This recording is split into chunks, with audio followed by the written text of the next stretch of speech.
Et si je te disais qu'il existe une IA gratuite, combinant les meilleures technologies d'intelligence artificielle au monde, comme ChatGPT, Claude, Gemini, Llama, Mistral et Perplexity? Tu ne rêves pas, cette IA existe bel et bien, et elle se nomme Not Diamond. Dans cette vidéo, je vais vous expliquer comment utiliser cette IA de manière optimale et vous montrer pourquoi elle pourrait bien devenir votre outil préféré.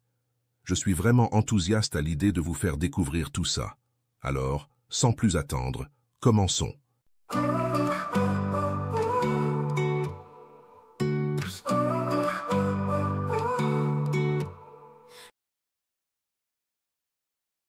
Bienvenue sur OpenAI Studio. Ceci est la première vidéo de la chaîne et on commence très fort en vous dévoilant le chatbot, le plus puissant à ce jour et entièrement gratuit. Pour commencer, ouvre ton navigateur web préféré. Pour ma part, ça sera Google Chrome et dans la barre d'adresse, tape ceci. Tu devrais atterrir sur cette page, où là tu pourras te créer un compte avec un email et un mot de passe ou te connecter avec Google ou ton GitHub. Moi, je vais choisir avec Google. Ici, tu es sur ton tableau de bord, où tu pourras créer des clés API.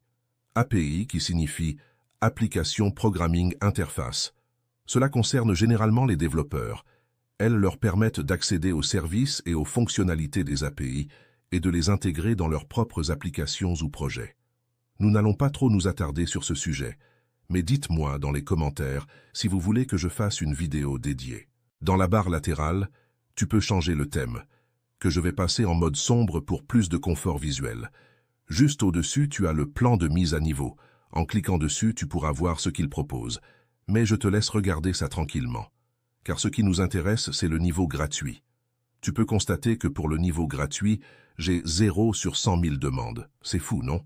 Maintenant, entrons dans le vif du sujet. Ce pourquoi tu es là. Tout en haut dans la barre latérale, clique sur Chat. Ça va t'ouvrir une nouvelle fenêtre.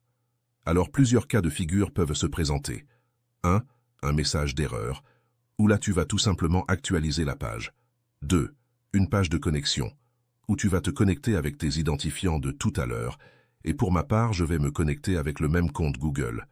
Et si tout se passe bien, tu devrais tout comme moi être sur l'interface du chatbot. L'interface est d'une simplicité étonnante. Elle ne cherche pas à impressionner par des fonctionnalités superflues, mais à vous offrir exactement ce dont vous avez besoin, de manière fluide et intuitive. Que vous soyez habitué à utiliser des assistants comme ChatGPT ou d'autres IA, vous retrouverez rapidement vos marques ici.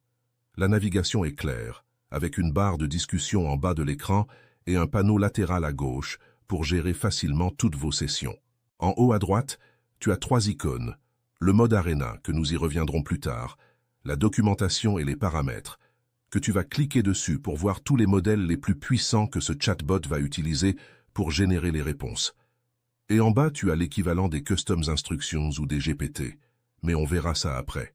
Fermons ceci, et je vais te montrer comment il fonctionne en lui passant un prompt, pour exemple. Je vais lui demander, peux-tu m'expliquer simplement la théorie de la relativité? Et dès qu'il aura terminé sa réponse, nous allons analyser plus en détail, surtout la partie bas. Ce qui fait véritablement la force de cet outil, c'est sa capacité à choisir automatiquement le meilleur modèle d'IA pour chaque tâche.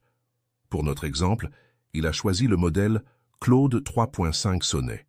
Il nous donne aussi la latence et le coût de la réponse si vous aviez utilisé l'API. Juste au-dessus, tu vois qu'il y a 5 icônes, dont 3 va nous intéresser. De gauche à droite, le premier, et tu le sais sûrement, c'est pour copier la réponse. Le deuxième, c'est pour régénérer une réponse avec le même prompt. Et le troisième, tu peux régénérer une réponse avec le modèle que tu veux dans cette liste, et avec le même prompt. On clique sur un modèle, et on voit bien qu'il régénère une nouvelle réponse un peu différente de la première.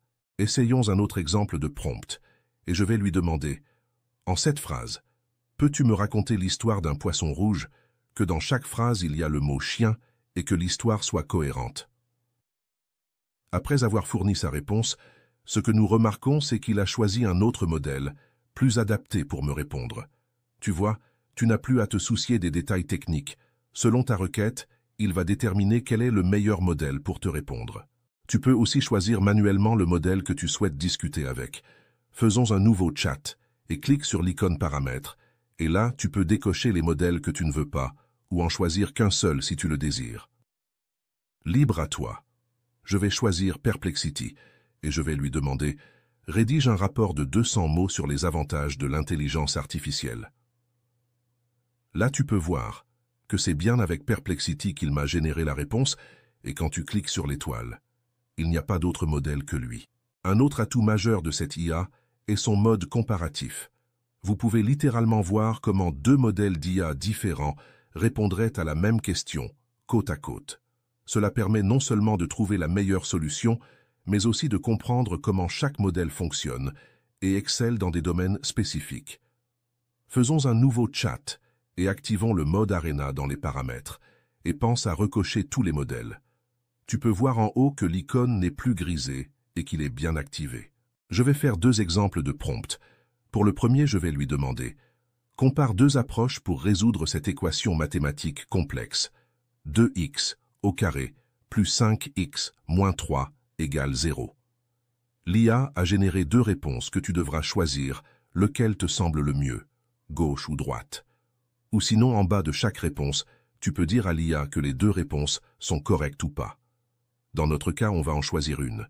Et là, tu vois quels modèles ont été choisis pour générer les réponses. Pour le deuxième exemple, je vais lui demander « Donne-moi deux stratégies différentes pour augmenter le trafic sur un site web d'e-commerce. » Après avoir généré les réponses, on peut constater qu'elles sont différentes. Je vais en choisir une. Et là, je peux voir les modèles qui ont été choisis pour la génération. Ce mode Arena est un bon moyen de tester les modèles sur divers sujets et de comparer leurs réponses et de déterminer qui sera mieux adapté pour te répondre dans un domaine spécifique si tu voulais travailler qu'avec un seul modèle. Amuse-toi à faire des tests. Une autre fonctionnalité qui change la donne, c'est la capacité à intégrer et analyser des documents complexes. Vous pouvez télécharger un document, que ce soit un rapport, une étude ou même un livre, et en quelques secondes, l'IA est capable de vous fournir une synthèse claire et concise. C'est un véritable gain de temps, que vous soyez étudiant, professionnel ou simplement curieux d'approfondir un sujet. Faites attention, que le document ne dépasse pas 4 mégaoctets. Pour l'exemple, je vais lui fournir un PDF de 36 pages. C'est le manuel d'Epictète, en cliquant sur l'icône à gauche dans la barre de chat et lui demander « Analyse ce PDF et fais-moi un script vidéo short pour YouTube ». Comme tu le vois, il s'exécute rapidement et me fournit ce que j'ai demandé, et ça en un rien de temps, c'est génial. Et tu peux aussi voir quel modèle a été utilisé. Cet outil ne s'arrête pas là. Il est également possible de personnaliser entièrement son comportement en fonction de vos exigences. Par exemple, vous pouvez le configurer pour qu'il devienne un expert en optimisation des moteurs de recherche ou un conseiller financier capable de vous orienter sur des décisions stratégiques, ou encore un expert en programmation. Il vous suffit de définir ces rôles, et l'IA s'adapte instantanément à vos préférences. C'est une des fonctionnalités que je préfère, et tu l'auras compris. Je parle des Customs instructions. Je vais te montrer. Va dans les paramètres, et tout en bas tu verras le bouton Custom System Prompt, ou en français, Invite système personnalisé. Clique dessus, et une petite fenêtre va s'ouvrir. Ensuite, clique sur le bouton avec le signe plus. Là, tu pourras lui donner un nom et des instructions. Pour l'exemple, je vais en configurer un pour qu'il soit un expert en programmation. Je vais l'appeler « Génie du code ».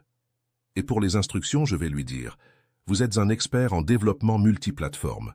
Vous maîtrisez une variété de langages de programmation et savez vous adapter rapidement aux nouveaux outils et technologies. Vous bénéficiez également d'une grande habileté à résoudre des problèmes complexes en utilisant des algorithmes ingénieux et à travailler efficacement en équipe. Tu devras agir dès que possible, jusqu'à satisfaction de l'utilisateur. Ensuite, je sauvegarde et mon expert est prêt. Si toutefois, lorsque tu sauvegardes, il y a un message d'erreur, actualise la page et retourne dans tes Customs instructions. Voir s'il a été validé, sinon refaire la manipulation. Maintenant que tu sais comment faire, tu peux créer autant que tu veux d'experts dans chaque domaine que tu as envie. En résumé, cet assistant n'est pas seulement un chatbot parmi tant d'autres. Il vous propose une solution unique qui combine flexibilité, puissance et simplicité d'utilisation. Si vous avez déjà utilisé des outils comme ChatGPT, Gemini, Perplexity et j'en passe et des meilleurs, vous allez kiffer cette expérience qui pousse encore plus loin les possibilités de l'intelligence artificielle.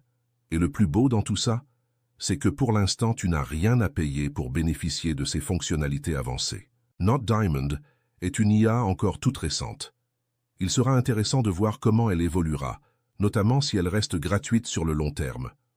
À ce jour, ses créateurs ont confirmé que son utilisation est entièrement gratuite, avec très peu de restrictions. Vous pouvez effectuer jusqu'à 100 000 requêtes par mois, ce qui est énorme et plus que suffisant pour une utilisation quotidienne.